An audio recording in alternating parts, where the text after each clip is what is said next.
Баршаңызға сәлем, құрметті көрермендер. Сіздермен пайдалы кеңес арнасы.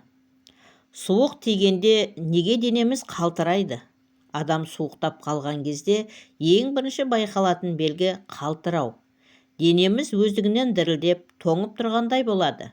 Бірақ бұл құбылыстың нақты себебі неде?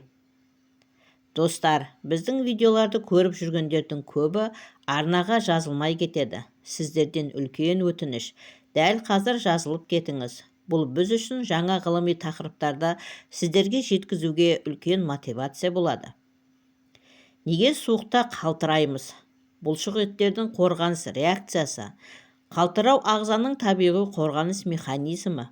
Суық тигенде немесе дене қызуы түскенде бұлшық еттер еріксіз жиырылып босаңсиды.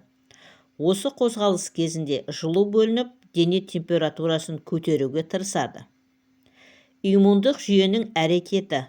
Вирус ағзаға енгенде миымыз дене температурасын әдейі көтеруге бұйрық береді.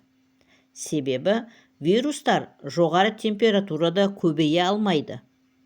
Бірақ қызу көтерілу процесінде ағза өзін тоңғандай сезінетіндіктен біз қалтыраймыз. Қан айналымының өзгеруі. Суықта қан тамырлары тарылып, жылуды сыртқа шығармай ұстап қалуға тырысады. Соның салдарынан дененің сыртқа бөлігі салқындайды. Ал ми жылу жетпей жатыр деген сигнал береді. Нәтижесінде біз қалтырап, жылу шығаруға әрекет етеміз. Міне осымен видеомыз аяқталды. Егер видеомызды қызықты әрі пайдалы болды деп тапсаңыздар, арнаға тіркеліп, лайк басып, пікір қалдырып, қоңыраушаны баса кетуді ұмытпаңыздар. Видеоның соңына дейін көргендеріңізге көп рахмет. Келесі видеода кездескенше аман сау болыңыздар. Ақпаратымыз пайдаларыңызға жарасын.